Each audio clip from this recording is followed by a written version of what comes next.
قلبي للمدينة لرسول الله فاقتفى القلب حنينا طالبا لقياه يا طيبة الأنوار لي شوق تبعت هداه يا طيبة الأنوار لي شوق تبعت هداه شوق تبعت هداه ارتقينا للمعالي والخطى ازدادت حنينا إذ تراءت كالخيال روضة الهادي نبينا ارتقينا للمعالي والخطى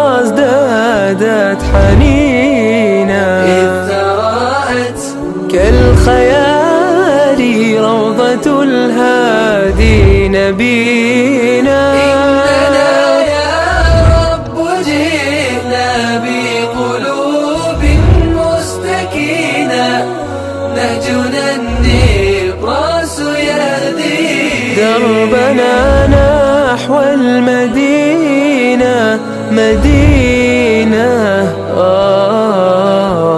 مدينة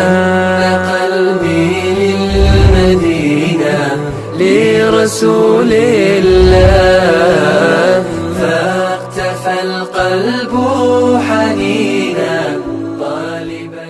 Bismillah, assalamualaikum warahmatullahi wabarakatuh. Innal hamdalillahi nahmaduhu wa nasta'inuhu wa nastahdihi wassalatu wassalamu ala nabiyyina Muhammadin sallallahu alaihi wasallam wa ala alihi washabbihi ajmain, amma ba'du. Bapak Ibu, para tamu undangan dan para hadirin yang dirahmati Allah Subhanahu wa taala. Sejatinya ini acara intinya Profesor Dr. Taufik Kasturi. Saya partai tambahan lah kira-kira gitu ya. Jadi seperti tadi sudah disampaikan, seringkali kehadiran ataupun positioning saya di tema-tema semisal mungkin lebih berbagi dari sisi pengalaman ketimbang berbagi dari sisi akademik. Saya ingin mulai bahwa salah satu urgensi kajian ini, pandemik yang sudah berlalu sekian bulan silam, berlangsung hampir 3 tahun, ini memiliki dampak yang tidak sederhana. Terjadi banyak perubahan karena dia seperti efek domino yang hampir menimpa ke semua sisi kehidupan. Bahwa pandemik itu kontennya adalah dunia medis ataupun kesehatan, tetapi dampaknya melebar di hampir semuanya. Pendidikan termasuk di antara yang terpapar, memiliki atau terkena efek yang lumayan berat.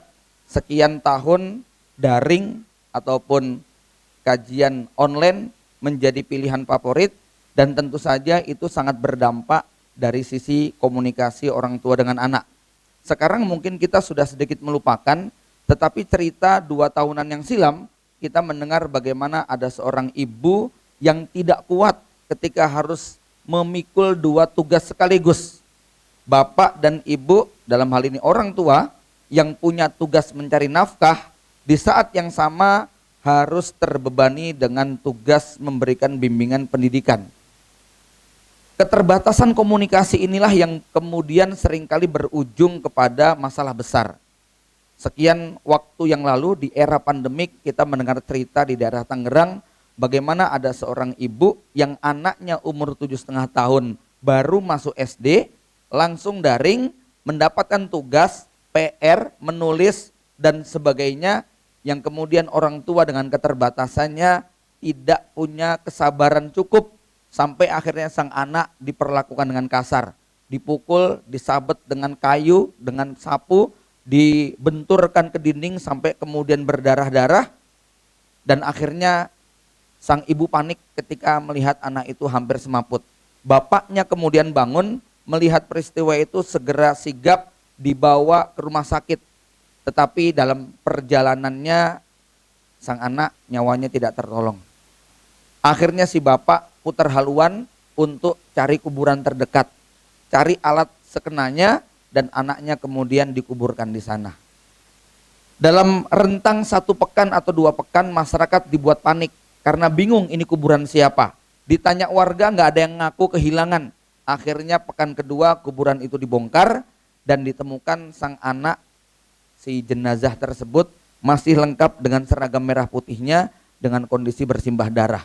Polisi tidak butuh waktu panjang untuk segera mencari siapa dalang atau pelakunya. Kedua bapak ibu itu kemudian dicokok dan dibawa ke kantor polisi. Si bapak baru berusia 27 tahun, si ibu baru berusia 26 tahun. Dengan asumsi anak itu berusia 7,5 tahun, kemungkinan mereka dulu menikah di umur 18 atau 17 tahun. Kita nggak perlu melacak dulu proses nikahnya gimana, gitu ya. Hamil duluan atau gimana, sudahlah. Tapi saya membayangkan bahwa usia 17-18 tentu belum menjadi usia yang cukup matang bagi era kekinian untuk memikul amanah berupa anak. Sehingga anak yang seharusnya menjadi jembatan ke surga bagi kedua orang tuanya justru menjadi berpotensi penyebab kedua orang tuanya dihukum oleh Allah Subhanahu wa taala. Bukan hanya di dunia dengan rasa malu, tetapi juga nanti di akhirat dengan pertanggungjawaban hisab yang berat. Bapak Ibu yang dirahmati Allah Subhanahu wa taala, ini prolog tentang bagaimana pandemik merubah pola komunikasi orang tua dengan anak. Yang biasanya anak dititipkan di pondok, terutama usia SMP dan SMA, tiba-tiba kemudian harus 24 jam bersama. Saya yakin masing-masing punya pengalaman yang berbeda-beda. Sumpek, capek, bosan, jengkel, marah, ngelihat anak mager. Gitu kan? Ya, lekaran. Menjadi komunitas HP miring. Menjadi komunitas kaum rebahan dengan daya tahan yang Masya Allah bikin orang tuanya geleng-geleng. Saya yakin kita semua merasakan. Saya tentu saja juga termasuk yang menjadi korban dalam tanda kutip, tapi saya kemudian melihat bahwa ini adalah peluang. Belum pernah terjadi sepanjang hayat kami dapat kesempatan suami, istri, anak bisa kumpul bareng dalam rentang waktu yang lama. Karena biasanya liburannya selalu bergantian. Anaknya libur, bapaknya pergi, gitu kan? Bapaknya libur, anaknya di pondok.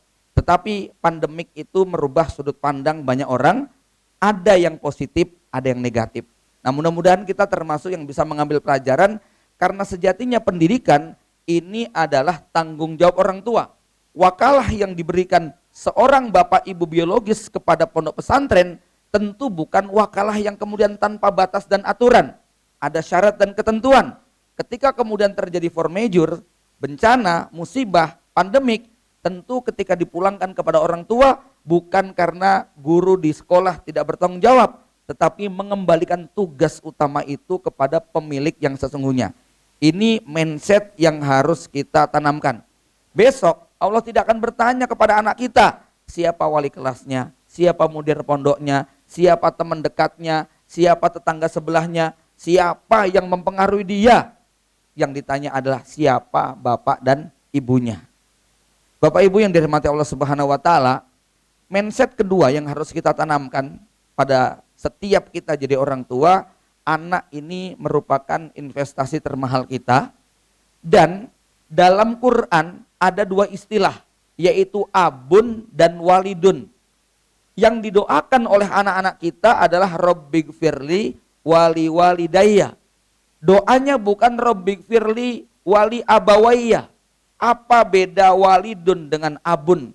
Bedanya abun lebih kepada hal-hal yang sifatnya materi. Abun lebih dekat kepada hal-hal yang sifatnya fisik.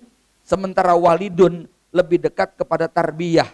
Maka kalimatnya berbunyi warhamhuma kama robbayani shogiro. Peran walidun itu kepada tarbiyah, berbeda dengan peran abun lebih kepada finansial. Jadi kalau ngajak anak jajan, itu abun. Beliin anak motor, itu abun. Beliin anak mainan, itu abun. Ngajak dia liburan, itu abun. Ya, bayar SPP, itu abun. Tetapi nengok, dialog, ngobrol, itu walidun. Ngasih pendidikan, memberikan doktrin, berkomunikasi, itu walidun. Yang didoakan bukan abun.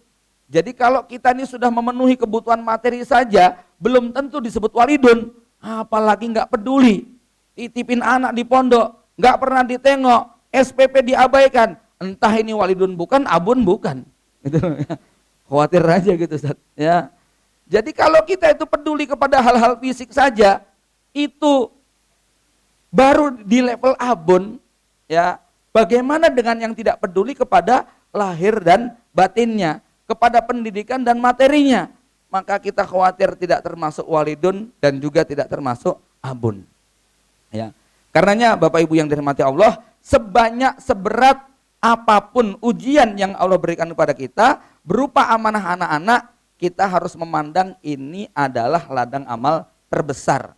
Maka di dalam Al-Quran penyebutan tentang dunia rumah tangga yang digambarkan sebagai sewah ladang, Allah Subhanahu wa taala berfirman, a'udzubillahi minasyaitonirrajim, nisaukum harsulakum fa'tu harsakum annasyitum. Karena kebun kita nanti akan berbuah. Buahnya adalah anak-anak kita, istri kita ini adalah kebun kita, dan buahnya adalah anak cucu keturunannya. Maka Allah kemudian menambah dengan kalimat waqaddimu li anfusikum. Ini kata kunci yang sangat mahal dalam dunia rumah tangga. Baik dalam komunikasi pasutri maupun komunikasi bapak dengan anak-anaknya. Qaddimu li anfusikum itu artinya lakukan dengan tujuan kebaikan buat pribadi masing-masing di akhirat. Kalau suami memberi nafkah kepada istrinya, memuaskan mata untuk berbelanja, bukan karena nanti pelayanan istrinya jadi tambah istimewa, bukan karena makanannya jadi lebih enak, bukan nanti karena servis dan pelayanannya makin ditambah. Kalau toh ada, itu bonus tambahan. Tetapi intinya ridho Allah akan datang diturunkan kepada sang suami karena menafkahi istri lebih utama daripada infak yang diberikan fisabilillah. Dinarun anfaqtahu ala iyalih, anfaqahu ala iyalih. Itu adalah khairun min dinarin anfaqtahu fisabilillah. Ini harus menjadi mentalitas. Ini juga berlaku bagi istri.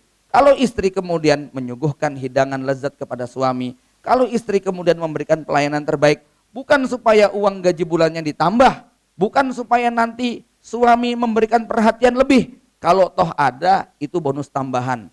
Tetapi mentalitas yang harus dibangun adalah bahwa qaddimu li anfusikum. Jadikan itu sebagai nilai di sisi Allah Subhanahu wa taala yang besok akan kita petik hasilnya di akhirat kelak. Bapak Ibu yang dirahmati Allah Subhanahu wa taala, tak terkecuali kita dengan anak-anak kita. Ingat, besok orang tua yang tidak memberikan kepedulian kepada anak-anaknya, memanjakan dan membiarkan mereka melakukan apa saja seakan-akan itu untuk membahagiakan mereka, besok di akhirat yang terjadi adalah lau yaftadi min adzabi yauma idin bibani. Orang tua bahkan akan menjadikan anaknya sebagai tumbal.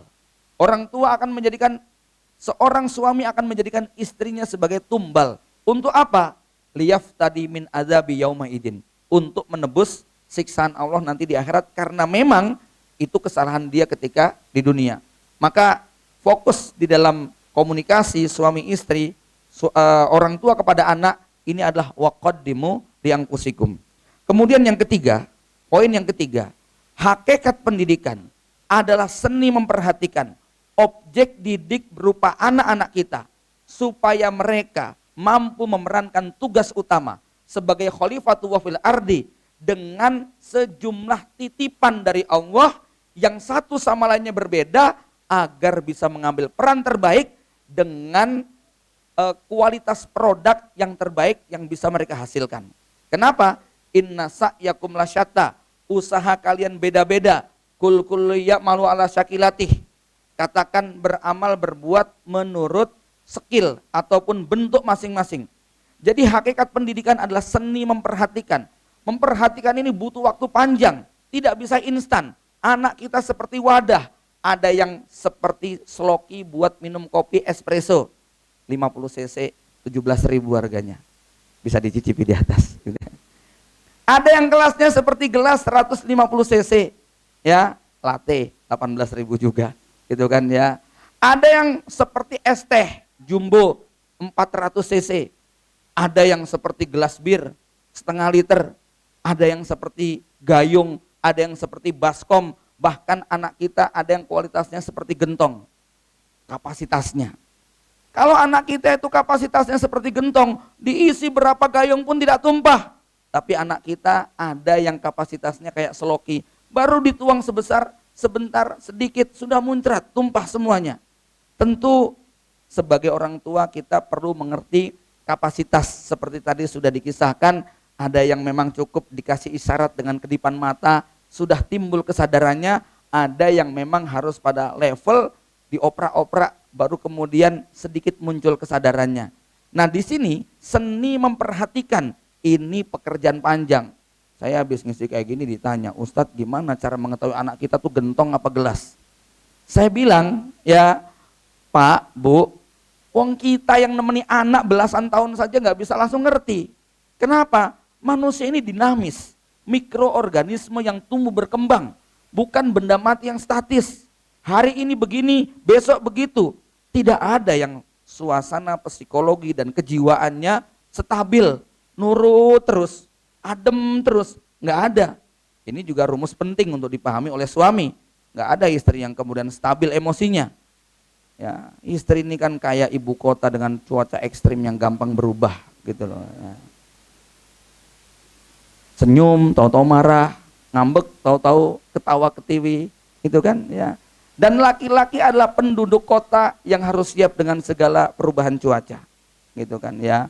Nggak usah mau ngomel dengan perubahan cuacanya, cukup disikapi bagaimana bisa menikmatinya. Hujan pakai mantol, dingin pakai jaket, angin kencang masuk kamar, kan begitu ya. Panas nyalakan AC, nggak usah kemudian kita marah dengan cuacanya, tapi disikapi ya. Bapak Ibu yang dirahmati Allah Subhanahu wa taala. Nah, seni memperhatikan ini yang menurut saya butuh napas panjang, butuh modal panjang, butuh kesabaran panjang ya. Nah, untuk bisa sabar ya tentunya butuh ilmu. Karena kalau nggak punya ilmunya, kita nggak akan bisa sabar. Bukan sekedar butuh ilmu, tapi juga butuh keyakinan. Apa yang membuat ibu-ibu itu sabar menyusui anaknya sampai 2 tahun? Keyakinan bahwa kelak anak ini nanti akan menjadi investasinya. Kalau tidak punya keyakinan semacam itu, lihatlah orang-orang barat yang kemudian menelantarkan anak-anak mereka. Nah bedanya kalau mereka yakin hanya pada level dunia, kita yakin bahwa ini akan sampai ke alam akhirat. Nah ini ilmu dan yakin, ini yang membuat kita punya daya tahan kesabaran yang sangat tinggi. Apalagi kita yakin bahwa besok di akhirat ketika Allah berfirman, inni jazaituhumul yauma bima sobaru. Hari ini aku balas orang-orang ini dengan surga bima sobaru.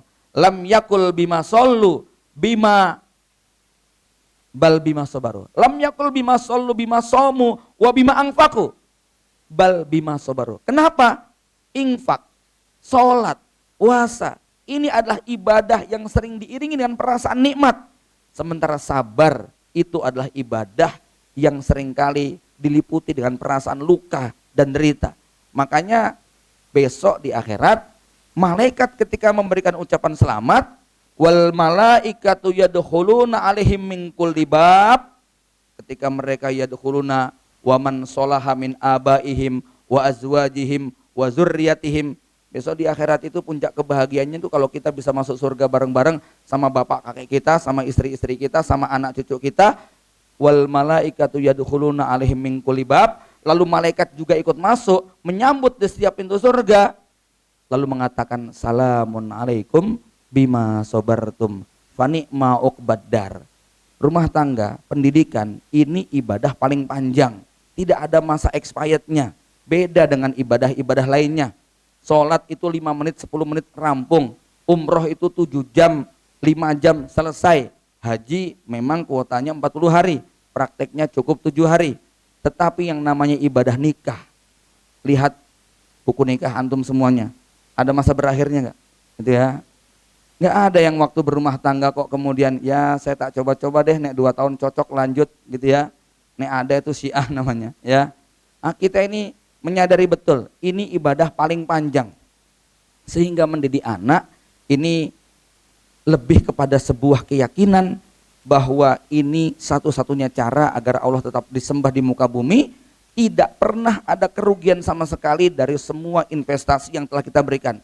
Maka saya berikan apresiasi yang sebesar-besarnya kepada Bapak Ibu yang hadir pada momen kali ini, berangkat dari niat supaya kita memang punya simpanan termahal besok di akhirat. Bapak Ibu yang dirahmati Allah Subhanahu wa taala, kemudian dengan tema membangun komunikasi, saya ingin memberikan beberapa pesan. Sudah 15 menit, tinggal 15 menit lagi ya. Ya. Pertama, bahwa kalimat yang kita ucapkan ini sangat menentukan kualitas hidup kita. Kita bisa kecewa, kita bisa sakit hati, sekaligus kita bisa gembira karena kata-kata.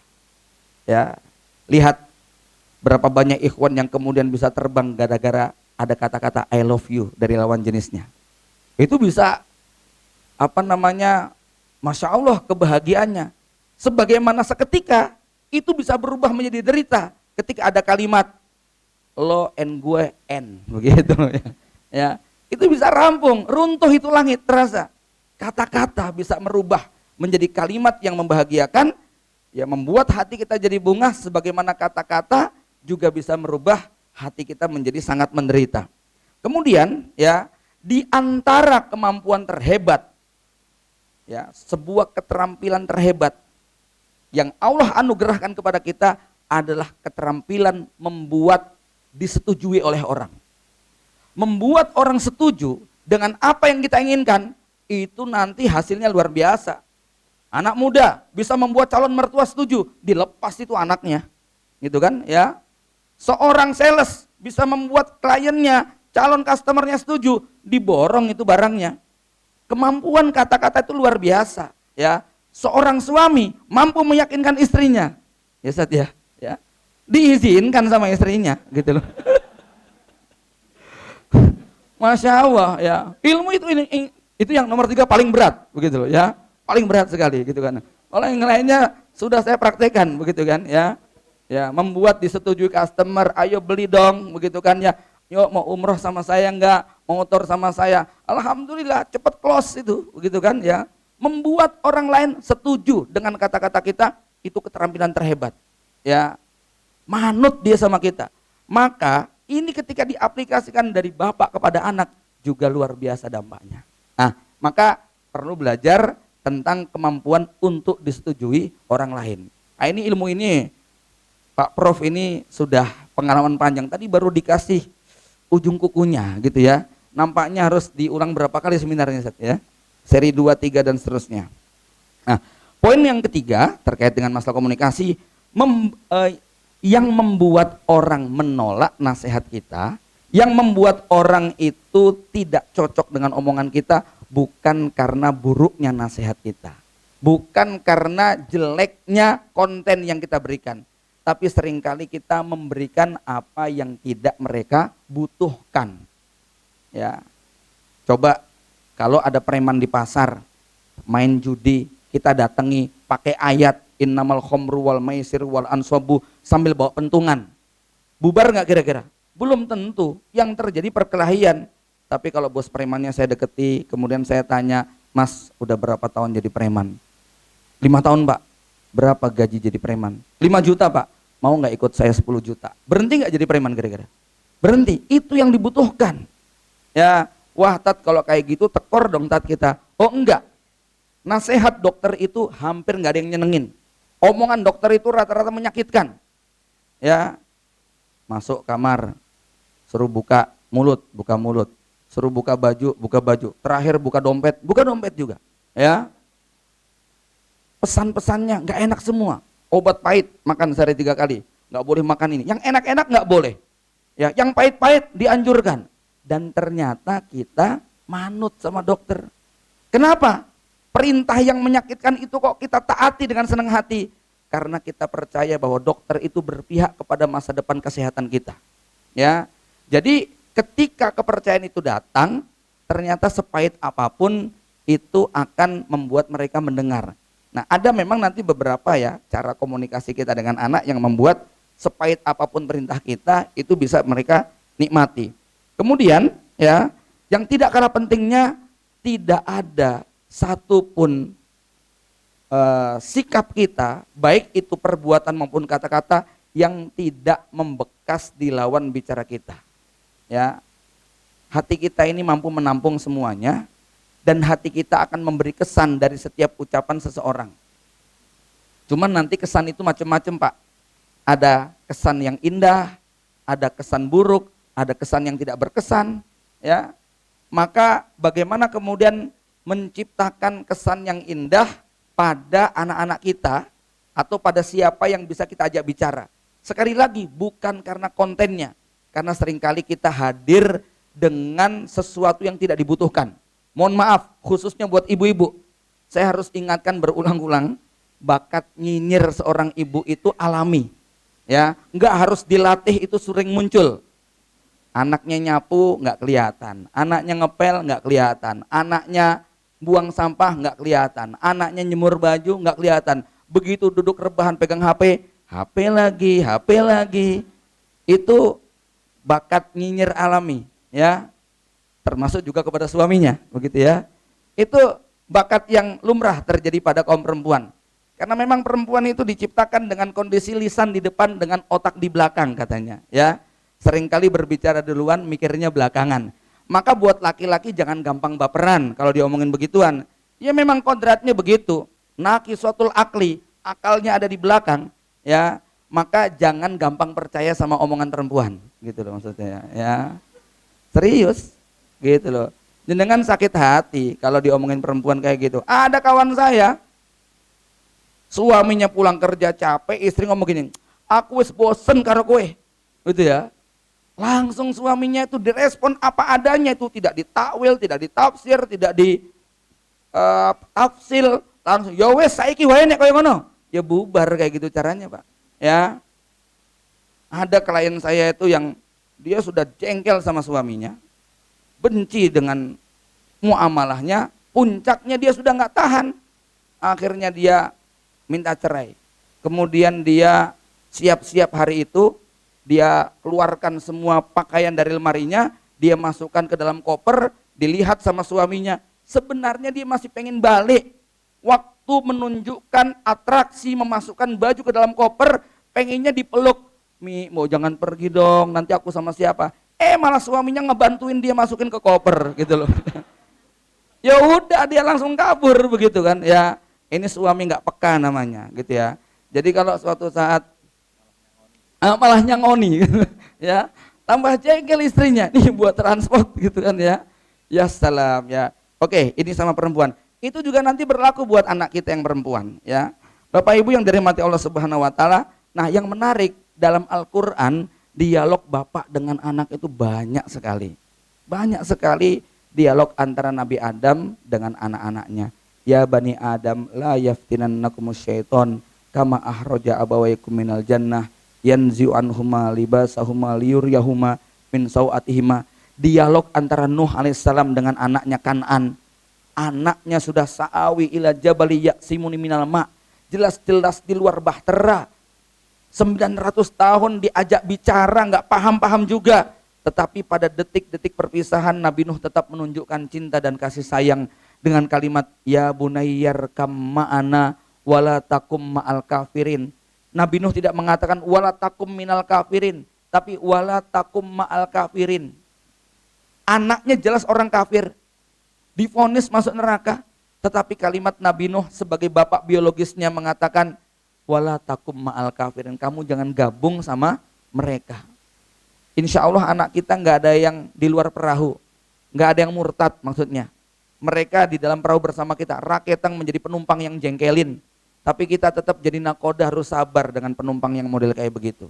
Ya, jangan izinkan mereka loncat dari kapal kita. Dialog antara Ibrahim dengan ayahnya, kalimatnya sangat lembut dan santun. Dialog antara Ibrahim dengan Ismail, ya bunayya ini arafil manami, seperti yang tadi sudah diceritakan. Dari semua itu ada yang menarik buat saya, bahwa ini kita jadi orang tua harus berani mempraktekkan. Ya, saya sudah mencoba cukup lama tapi kadang-kadang lupa. Apa itu?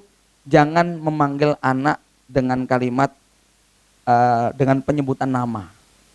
Apalagi nama yang diplesetkan. Entah nama dia apa, kemudian ada plesetannya, lalu kita panggil dengan nama tersebut. Lihat dialog bapak dengan anak, anak dengan bapak dalam Quran, semua jarang sekali yang menyebut nama. Tapi kalimatnya apa? Ya bunayya. Sampai anak itu tua dipanggil dengan ya bunayya. Ternyata dampaknya berbeda. Kalau manggil dengan nyebut anaknya, itu seakan-akan kayak ada jarak. Tapi sampai kita dipanggil, coba jangan rasakan yang bapak-bapak.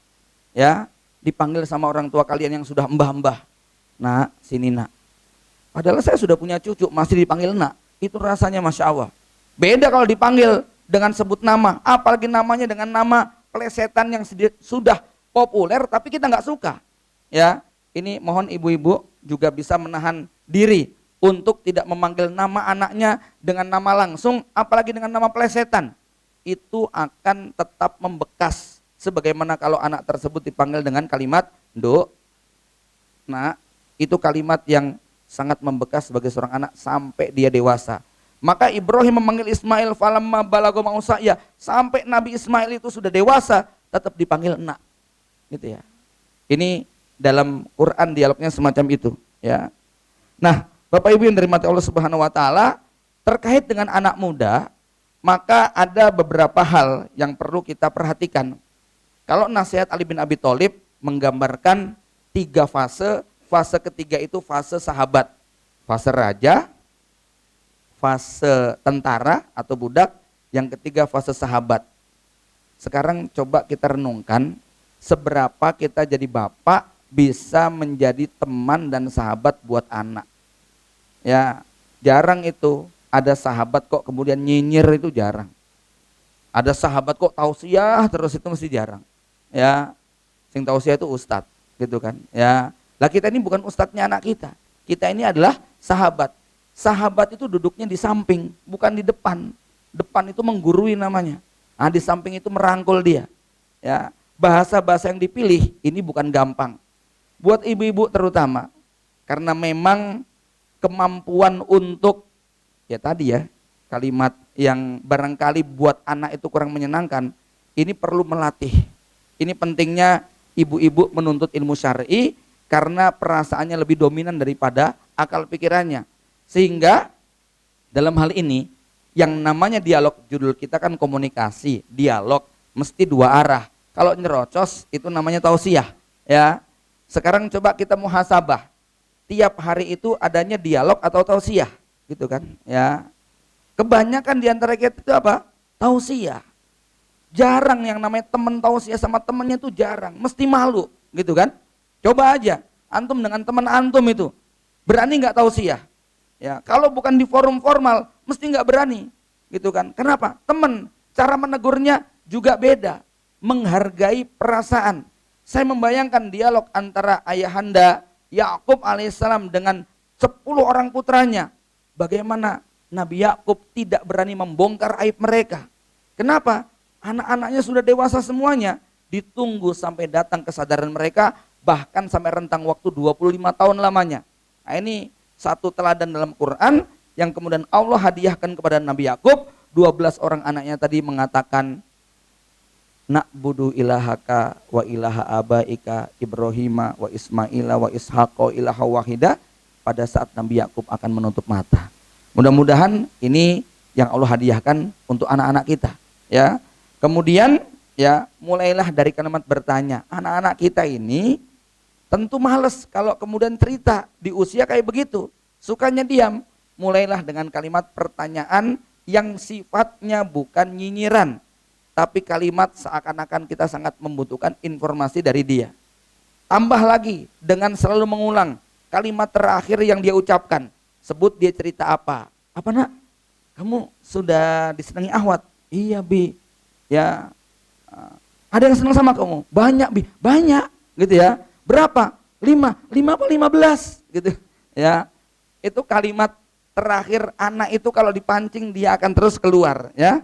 Nah, yang tidak kalah pentingnya, pakai kacamata anak, bukan kacamata orang tua. Bayangkan anak kita kacamatanya -1, ibunya -7, ya. Kira-kira gimana? pasti sangat berbeda, apalagi ibunya +5 gitu kan ya. Itu nanti akan berbeda cara pandangnya. Sesuatu yang bagi anak bukan pelanggaran, sesuatu yang bagi anak bukan pembangkangan, karena kacamatanya minusnya sudah kebanyakan, itu dianggap sebagai pelanggaran. Saya ingin mengajak bersabar untuk diri saya dan antum sekalian, ya, bahwa anak-anak muda ini seringkali mereka cuma pengen mencari sudut pandang yang baru, jalan yang berbeda, berpikir yang tidak sama dengan apa yang dianggap oleh orang tuanya. Disinilah proses komunikasi yang levelnya 5 tadi nanti perlu diinternalisasi lagi. Barangkali ini setengah jam insya Allah tepat, mudah-mudahan bermanfaat. Saya cukupkan, saya kembalikan pada moderator. Assalamualaikum warahmatullahi wabarakatuh.